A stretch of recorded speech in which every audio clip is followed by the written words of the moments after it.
Hello friends, good morning. ఎలా ఉన్నారు? బాగున్నారా? నేను కూడా చాలా బాగున్నా. మీరు కూడా బాగుండాలని మనస్ఫూర్తిగా కోరుకుంటున్నా. సో ఏంటంటే నేను తాలికల పాయసం చేసిన అన్నమాట. చూడండి, అందరు అలాగలా టైప్గా చేస్తారు, ఇది నా టైప్ అన్నమాట. ఇట్లా చేస్తున్నా నేను.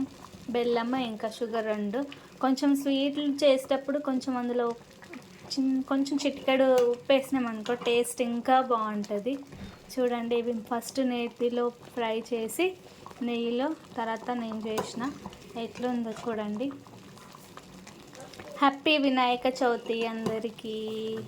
మంచిగా ఎవరెవరు ఏమేమి ఎట్లా చేసిర్రో రోజుకొక ప్రసాదం పెడతారు కదా, ఇది ఫస్ట్ ప్రసాదం అన్నమాట కదా. సో అందరు హ్యాపీగా ఉండండి. వినాయక చవితి కూడా మంచిగా చేసుకోండి. Bye friends. ఈ పాయసం నచ్చితే like, share and subscribe. Bye friends.